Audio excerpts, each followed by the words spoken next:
Hey, it's comedian Adam Ray, and I'm inviting you to listen to my podcast about last night. Every Monday, I'm sitting down with some of the biggest names in the game. We've had on guests like Sandra Bullock, Melissa McCarthy, Bill Burr, Joel McHale, Jason Derulo, Adam Devine, Tiffany Haddish, Neil Patrick Harris, Tom Segura, Whitney Cummings, Gary Payton, Sean Kemp, Dana Carvey, the head and the heart, and more. So grab a burrito, put your kids in the garage, call up your stepdad, and enjoy the About Last Night podcast on the iHeartRadio app, Apple Podcasts, or wherever you get your podcasts. Everyone should be doing a variety of activities, and that is the truth. We need to be moving our bodies in many different ways throughout the week. Different activities, different speeds, different challenges. Our body needs that variety. Our bodies are made to move, but they're made to move side to side and in rotation. We're meant to lift and push and pull and balance on one leg, and cross training helps to restore all of those movement patterns. I'm Jessica Valant. I'm a physical therapist, women's health expert, and Pilates teacher, and my goal is to help all women feel strong, safe, and secure in their bodies. In this podcast, I'll share expert advice, facts, amazing guests, stories, compassion, and hope to help you meet your body in all seasons of life. Hi, and welcome back to Meet Your Body. Thank you so much for being here today, where we are talking about cross training for runners. And if you are a runner and you want to learn more about cross training, and I mean exactly how to do it without someone telling you that you have to stop running, I mean the actual workouts that you need each week to cross train with your running, we have a running program happening in my Unlimited app in July. So if you are listening to this in real time, July 2026, we are having Runners Month, and we're going to have a specific cross training program with home workouts that will fit right into your running schedule. So I'll have the link below if you want to check that out. I am really excited about today's topic, and it is because I have worked with thousands and thousands of runners in my life and my career as a physical therapist. And if there's one thing that I know about runners, it's that runners love to run. Absolutely love to run. So I am not here to take away your running. I am here today to talk to you about why cross training is important and to give you some really actionable ways to include it into your life that doesn't take away the running that you love. So again, this is for runners today, and we are not going to be getting into the technical aspect of running. So there's a few things I want you to know that this podcast is not going to be about today. One is exactly that. We're not getting into cadence or form or your best shoes or anything technical about running. That is not what this is for. And there are so many amazing podcasts out there for that, and amazing one-on-one trainers and programs if you actually want to work on your running form. But I want to say that off the bat, that is not what we're going to be talking about today. I'm also not here actually to encourage you to start running if you are not a runner or you don't necessarily want to be a runner. So this specific podcast is, again, cross training for runners. And I am talking about people who already have an established running habit. And that could mean 3 miles a week, all the way up to marathon training and even further into ultra marathon training.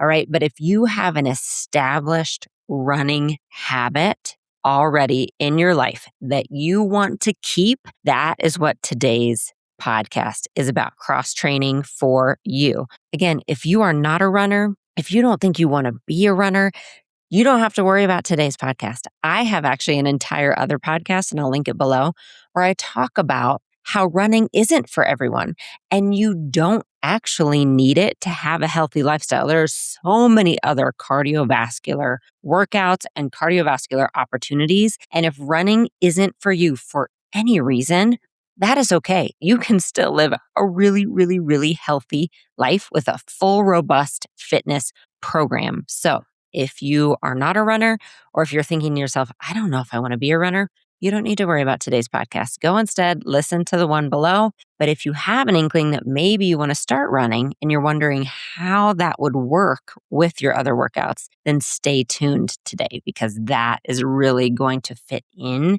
to what we are discussing. So one other thing that today's podcast is not going to be about is making you feel guilty or bad about running too much.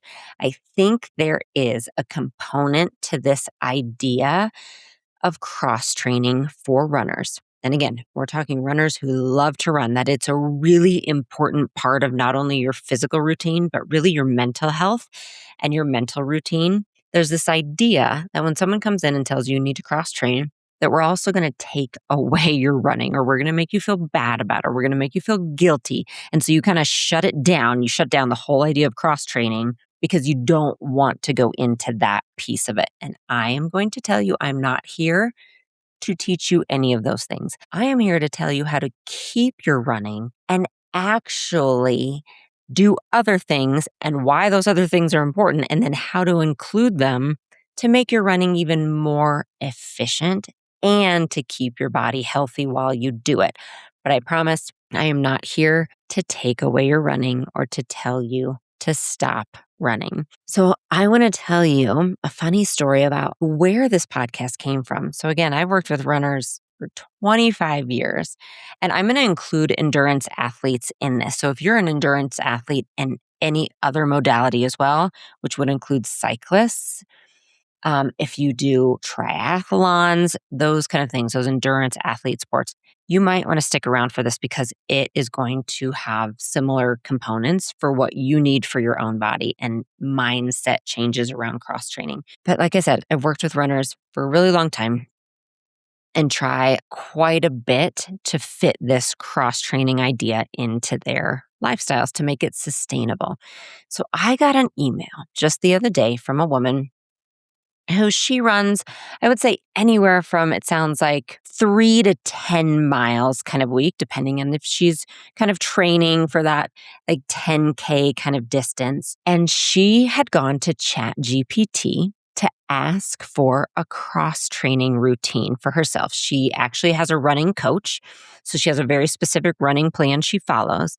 But she asked ChatGPT to take into account this running program that she's following and to offer ideas and give her a specific cross-training plan. Well, first I have to say, I've never heard of such a thing. Maybe I'm still very much new to this AI world, but that was fascinating to me that that's even a possibility to ask for that. But she had done that. And two things came from it. She was given a cross-training plan and she sent it to me, wondering what my thoughts were.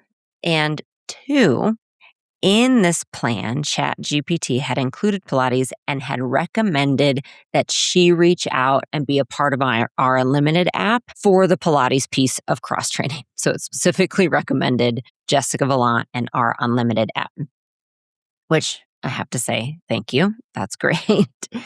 So I looked at the plan because I was very curious, and I did not agree with 90% of this plan. It's not that anything bad probably would have happened from following it, but it was not specific. It just said do Pilates 10 minutes at a time. It didn't say what exactly. It didn't talk about what muscles needed to be worked, what imbalances we were trying to fix. It didn't talk about any of that or how to strength train. And so it hit me.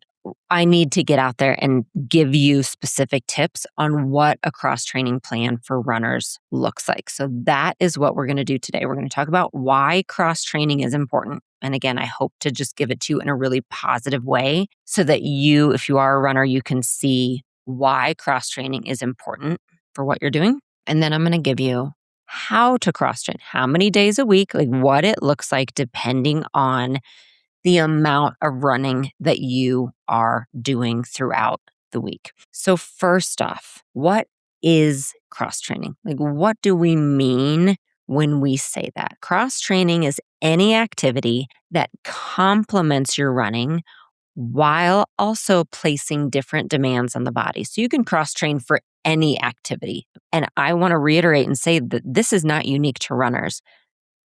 Anyone doing a single activity should be cross-training. And you can say that in a different way. by stating everyone should be doing a variety of activities. And that is the truth. We need to be moving our bodies in many different ways throughout the week. Different activities, different speeds, different challenges, all of that. Our body needs that variety. In addition to that, there will be times that you have an activity that is either more important to you than something else, something that you are specializing in, maybe something that's a season of life, like literally lifting a baby carrier, right? If you have a newborn, you are constantly lifting a car seat, baby carrier, the baby, the stroller. I mean, there will be seasons of life where you have that repetitive activity. And there will be times that you just really like one specific thing more than anything else. I am here to validate all of that. And this goes for athletes as well. Student athletes specializing in one sport, anyone who danced their whole lives, anyone who continues to do one activity quite a bit as we age. So there are situations in which you will have one activity that gets your focus. And it doesn't matter how healthy and amazing that activity is. You still need a variety of activities to support your body and put different demands on your body, even while doing that one focused activity. So it is not just for runners. It is for anyone who finds themselves, again, focusing on like one specific activity or moving their body in one specific way. So cross training can be, a myriad of things. So let's go back to our running because that's what we're focusing on today. So cross training could include strength training and lifting weights, Pilates. It could include swimming, hiking, doing the elliptical, mobility work, yoga, dance classes, anything else except running. Now, some people would say cycling is a cross training activity to running. I am going to say maybe, but it's not going to be the preferred one. And one reason is because you are moving your body in the same plane of motion in cycling as you are in running. So let's get into now why you need to cross train and specifically for runners, okay, why it's important. One reason, and one of the biggest reasons, is what I just said. In running, which is similar to cycling, you are moving your body in one plane of motion. You're moving your body in the sagittal plane forward. That's the plane of motion that you are moving in. And so you are missing into the rotation of the body. You're missing into the side. So abductors, adductors. And I know that those muscles work in running. Absolutely. Okay. Again, I'm going to validate that when you have a good, efficient stride in running, you are using all of those muscles to work as well, but you're not moving outside of that sagittal plane. So that's one important piece. And that is why personally, I don't necessarily consider cycling a great cross-training activity for running. It doesn't mean it's not a good activity. So make sure you hear me when I say that. It has nothing to do with how good or not good running is as a pure form of exercise or cycling or anything else. It's the fact that we need a variety of activities and a variety of movements in order to keep our body as healthy as possible. So what does cross training do? Specifically for running, let's say, it will make you a better runner. That's something really important to keep in mind. Because again, I know people who love to run who say, I don't have time to do other things. You might think, okay, I'm getting enough from running. I don't even need to do other things. I'm just going to focus on my time. I'm going to focus on getting that next PR. That's what I'm going to do with my running. Cross training will actually make you a better runner. It will make you faster. It can make you more efficient, which means that you are expending less energy to do the same amount of work. That is really important, especially in endurance athletes. So it'll make you more efficient. It will help prevent injury. And I know you've heard that one before, but I'm going to reiterate it, especially as a physical therapist, because I'm going to tell you it is true. Cross training kind of does two things it will help with. One is it takes away the idea of that constant repetitive motion in only one plane, kind of what we mentioned. And then 2, by cross training, you are building up muscles that you're not necessarily focusing on with running. You're building up your resilience. You're building up your tendon receptors. You are building up your proprioception and your balance and your reaction time in different planes of motion, which then actually will help prevent injury in your running. It also will help you be able to continue running as you age. It will give you more flexibility, both mentally and physically. And when I say flexibility, I don't just mean stretching. That's not what I'm actually talking about here. Even though adding mobility and stretching, yes, can give you more flexibility. But what I mean by this is that you, both mentally and physically, become more open to your workout routine changing, to outside factors coming in. Let's say there is an injury, or let's say you need to go take care of a family member for a while. They need you to actually move in, or you need to go to another city for a while to help out. Your normal running path changes. Or maybe they suddenly live out in the country and you're running on trails. Or maybe they live in the city and you can't get out as much. Or maybe it's winter, whatever it is, right? Any of those factors could come into play. There's not a treadmill close to you that you can use. So those factors come in, and suddenly we don't feel flexible in changing our workout routine because we are used to our route, and this is the time I get, or these are the miles I get every week. This is where I am in my training plan. And that happens regularly to runners and can happen to a lot of us in different activities, but we become a little bit immovable mentally and physically when those curveballs come our way. So by adding cross training, you actually become more flexible mentally and physically, meaning you can go with the flow. You can change things up. You can take a day off running if needed without feeling like you're missing anything, because you know that there's value and benefit to doing other activities as well. And then also cross training will help prevent muscle wasting as you age. If you have been here a while, you know I will always talk to you about lifting weights and how important it is, especially as we age. Running does not replace lifting weights.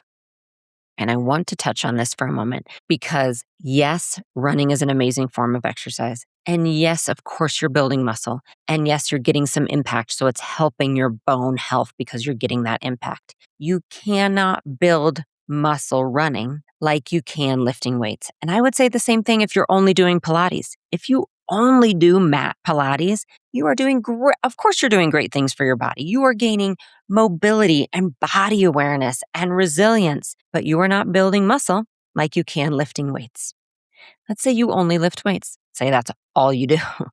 Then you are not gaining cardiovascular health like you would by adding a cardio exercise. This can be said for many forms of exercise. All right. We need a variety in order to hit all of those factors and all of those pieces of overall health. Also, I want you to keep in mind that while running is amazing, I want to touch on the repetitive aspect of it. So one other piece, so you understand why it's important to have that cross training. Just a really interesting piece that you might not think about much. So we talked about that sagittal plane, right? And every single stride involves kind of the same thing. Trail running is a little bit of a different animal in that you do add actually a little bit of that, again, resilience, because each stride can be different. And you can add that mental challenge to it. You have a little bit of a softer surface. So trail running is a great way to kind of just switch it up also during the week. But with that repetitive aspect, if you are doing 1 mile, if you're running 1 mile, that is roughly 1,500 to 2,000 foot strikes. So 1 mile, which for some of you, that is nothing. That's just a short little warm up. That alone, 1,500 to 2,000 foot strikes. If you're running a marathon, that's over 50,000 impacts of that same stride over and over. 50,000. This is why we need to cross train. You need to shore up your resources, shore up the muscles around your joints, around everything that you are using for those 50,000 foot strikes so that you can continue to run and do what you love. Our bodies are made to move, but they're made to move side to side and in rotation. We're meant to lift and push and pull and balance on one leg. And cross training helps to restore all of those movement patterns. Okay, so let's move on. We are going to get into a little bit more about injury prevention, and we're going to get into exactly how to put this into place and what it would look like in your own workout routine. But first, a quick word from our sponsor. I am someone who thrives on routine, and that includes having the same foods available and being able to put a healthy meal on the table for myself and my family. And of course, just like anything else that thrives on routine, it can change at the drop of a hat. And sometimes that is simply a busy night. Sometimes it's a trip out of the blue that you need to travel. And sometimes it's the fact that I just haven't gotten to the store. That's where Factor meals come into play. Factor meals are fresh and never frozen and delivered straight to your doorstep. And they are a full meal that you can pick from. They have so much variety. They have kid-friendly options, vegetarian options, high protein options. And I promise you, if you go for the vanilla protein shakes, you will not regret it. I was also just thinking about how awesome Factor meals would be if you are traveling, if you are heading to a rental, if you're going to visit family for a couple weeks.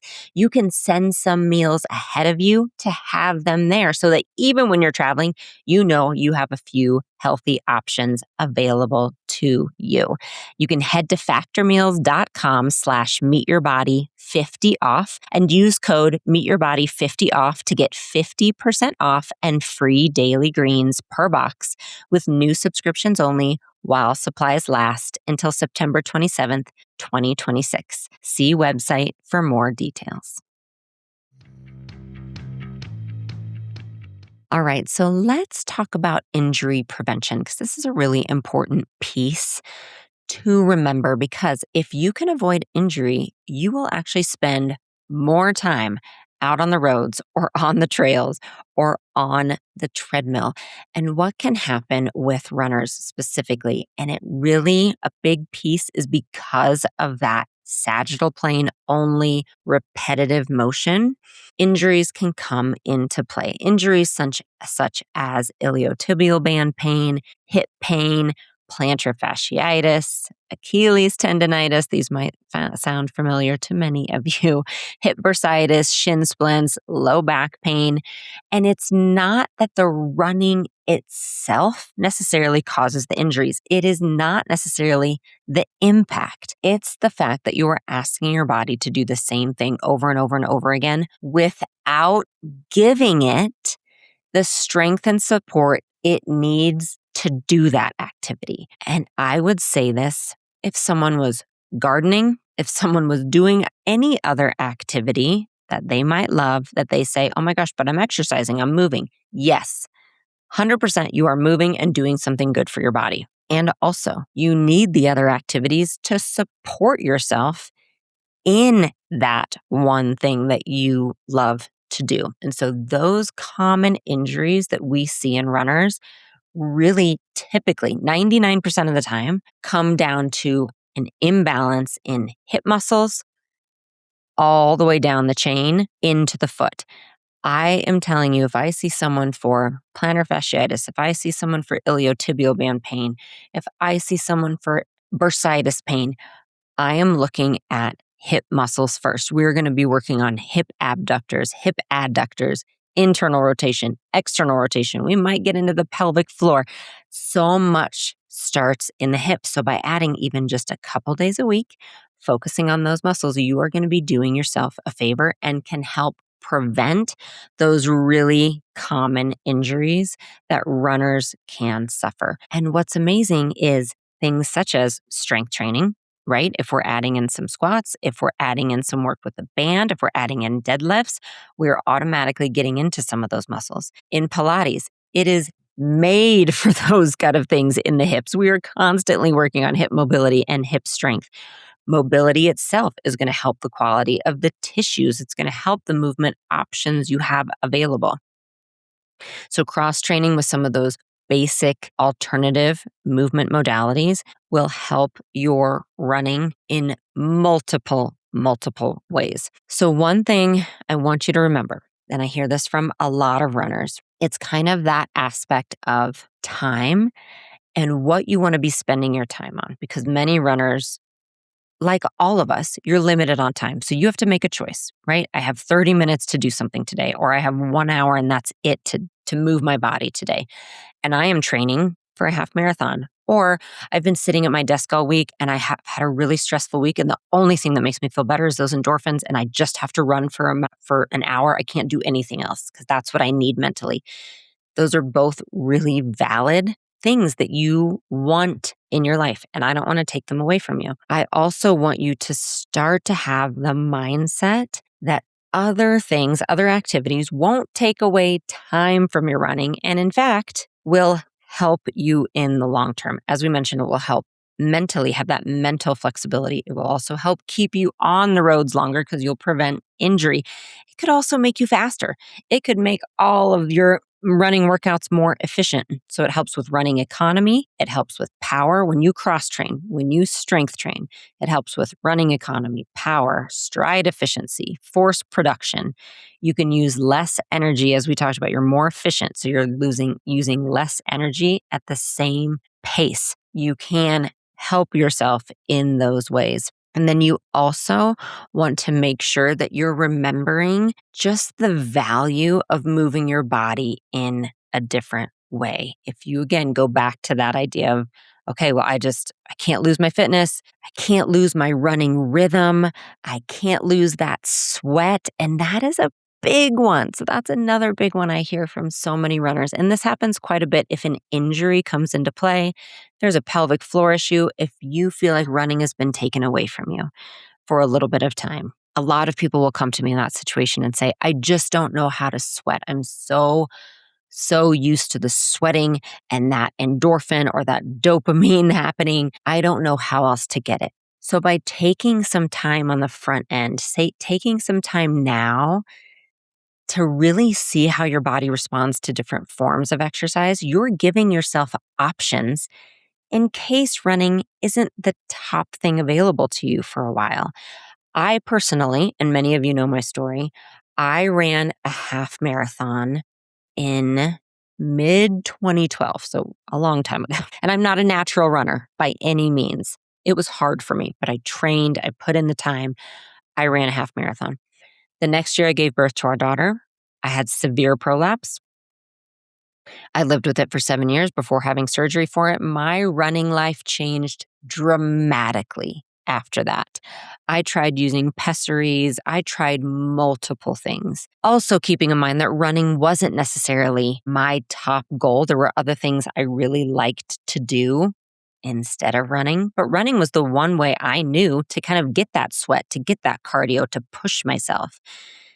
But by being forced a little bit to try different things, to learn what it felt like to lift heavy weights, to feel that strength, to really get into pelvic floor rehab actually, and learn about my hip muscles and see, oh, I can get on the trails and trail running actually feels pretty good. To be I wouldn't trade it. I wouldn't go back and say, yes, I'm so glad I had a prolapse. I'm so glad I learned this. No, of course not. I wish I never had that. But I did. And being forced to learn more about my body, to open up the door to other things and other ways to move and other ways to sweat and other ways to challenge myself was extremely valuable, and then served me as I went through multiple other surgeries. And as I went through a double mastectomy and breast cancer diagnosis, I had kind of that muscle, if you will, that muscle of flexibility and trying new things. I had that built. And so I could fall into these other things that I had tried and really see how, oh yeah, that serves me. I might not be sweating the same as running, but oh my gosh, building my muscles like that, like I'm breathing hard and what a great workout it is. And I know what it's like to see muscle strength being built. There are benefits to that as well. Okay. So now that you have heard me talk extensively about why you need cross training, we're going to talk about what it looks like. This is probably the piece you've been waiting for. What in the world does it look like when I'm already busy running? So I would what I want you to do is put it into categories. And what I tend to do with people is say, I want you to add, in addition to your running, I need you to add weights. You have to be lifting weights. And I need you to add Pilates. That's the bare minimum of what I want you to add. But the beauty is, you don't necessarily need to add more. You don't need, as I mentioned, swimming and cycling unless you're training for a triathlon or an Ironman or something like that. Your running will give you the cardiovascular activity that you need. Now, if you are looking for other cardio options, then maybe you drop a day of running and instead do cycling or swimming or the elliptical or dancing or something like that. There are other cardio options for sure to add. So if you are in that place where you are actually looking to decrease your running a little bit or experiment with other cardio, then take one day a week, drop the running, and replace it with another cardio to see how that feels in your body. So that's always an option. That's not necessarily where I'm going with this, because I am going to talk about what I want you to add in addition to what you are doing. You need, again, minimum of 2 days a week lifting weights and 1 to 2 days doing Pilates. And if you're wondering about stretching, to me, Pilates and mobility, I fit it into my Pilates. So this is where efficiency and planning comes into play. You can't just say to yourself, all right, I guess I'll just lift weights twice a week and I'll just do Pilates twice a week and I'll do it for 20 minutes and I'll just find a random video online and hope it hits all the pieces. It might not. Of course, it's better than nothing. But if you are really looking to hit all the pieces you need, what I want you to do is in those strength training times, it's going to be full body. You're not going to worry about a split or doing arm day, leg day, or doing, chest and tries this day and legs and bis another.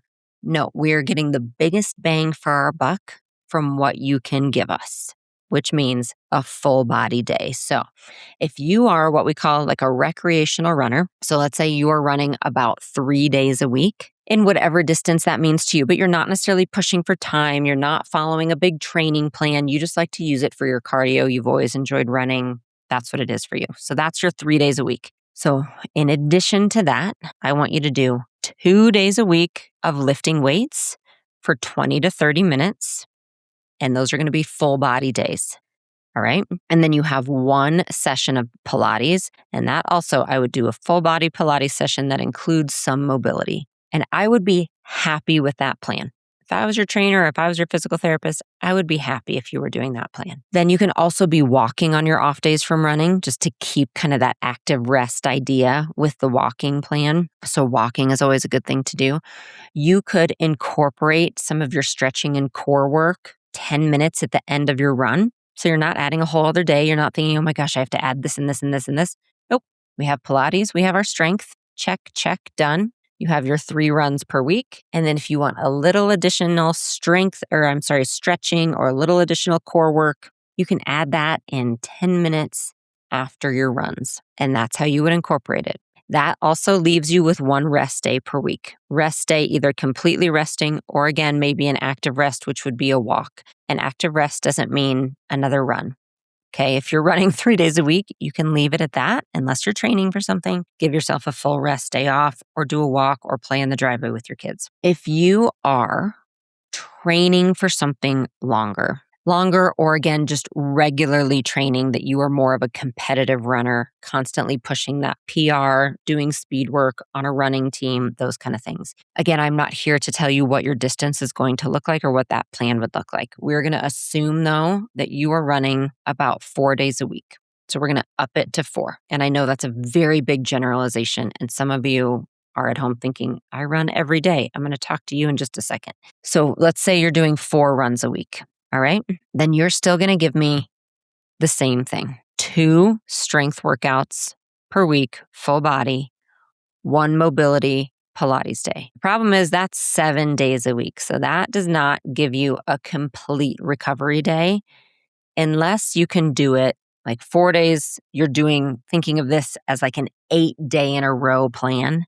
And then you can start the next 8 days in a row. That would be ideal, that you can still get a full recovery day. But you can also think of your Pilates day as a recovery day if you need to. If you are really active, if you already have that routine built into your life, then a Pilates day can be considered a recovery day for you from running. All right. Then, of course, there are those of you running more. And as I mentioned at the beginning, I'm not here to tell you not to do that because you might be on a plan that really works for you. You might be trying to, check off a bucket list that you have never done and you say, I want to run a marathon. That's my bucket list. I'm not going to take that away and change up a plan that you might have in place from a running coach. I will tell you, you still need to have some cross training built within that. So what I would do in that case is think of it more and like 10 to 20 minute segments that you either tag on to the end of a run or that you need to do at night. And this is where I hate to say it, but yes, I'm just adding more time and I'm sorry. I would take away a couple runs if I could, only because of that, to say, hey, you don't have to give me all of this time. But if you really want to be running every single day, then you also need to commit to giving a little more time to your strength and your mobility and the Pilates piece. So the way that could look is as I said, 10 to 20 minutes. What I would do is I would still do 2 days a week of strength training, 20-minute full body. And you can repeat that. It doesn't have to be different workouts. You can use the same workout and do it maybe on a Tuesday and a Friday, right? Monday and a Thursday, whatever it is. But get your weights in 2 times a week and it can be a full body day. And then 2 to 3 other days a week, you are doing Pilates/mobility for 10 to 15 minutes. See, I'm not adding an hour. I'm just adding enough that it becomes a part of your life, it becomes a part of your rhythm, and you can support your body in those heavy training days. And that can be a part of your heavy training. So then you run the marathon, you do the race, you hit your PR, you're done with that training cycle. You back off to that 3 runs a week place that we talked about. And then you can build back to the daily when you're training for something again. It is important to have that flexibility. I keep coming to that word, but a lot of times we miss that mental flexibility when we think I have to run every single day. Or yeah, my training cycle's done, but I have to keep going or I'm going to lose my running fitness. You need to have some of that mental flexibility, meaning you are open to changing things up a little bit and what might happen if you add strength training to your routine, if you add some Pilates to your routine. And that to me is what it would look like on a really basic level. And in Unlimited, when we go into our Runners Month in July, I am going to have the specific workouts that I like to give to runners to fill those pieces that I just mentioned to you. Like I will tell you the exact strength training to do, the full body strength training. We even have a specific workout that is dumbbells and weights for runners. And you can just plug that into your 2 days a week of strength training and you don't have to think about it and you can do it at home. And it will hit those muscle groups that I mentioned, the back strength, the pushing, the pulling, the hip strength. It's going to hit those. Same with Pilates. We'll just plug it right in to what you need as a runner to fill the gaps that you might be missing. I think what happens is we tend to overcomplicate it. We get overwhelmed by all the information out there and it just feels like extra time. I don't have time to do all that. And so we end up doing nothing. Instead, think of it as those small pieces. Oh, I just need to add this one workout twice a week. Great. And that's the Pilates workout I need to add once a week. Great. Do that. Add those 3 days. Do that for a month. See how it feels. Be consistent with it. Dedicate yourself to it. Commit to it. Then after that month, see how you feel. Maybe you're more open to dropping 1 day of running to replace it with 1 more day of Pilates. Or maybe you say, you know what? I am feeling so great. I can add 1 more day of running. I've been looking to do that. I've been hoping I could. And now I have more energy so I can do that again. You can play with it and see. But the key is being open to it, committing to it, having the kind of encouragement and the tools you need to know what to add and how to add it, and then moving forward with that in a consistent way. So again, check out the links below. I'll have some more running links below.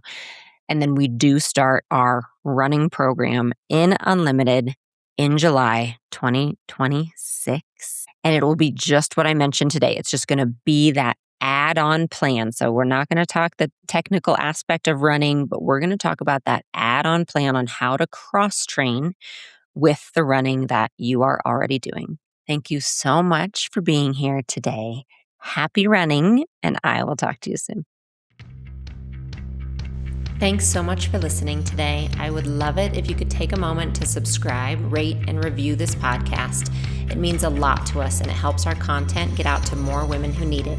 You can find more of my resources at my website, jessicavalant.com, or find me on YouTube at Jessica Valant and Instagram at Jessica S. Valant.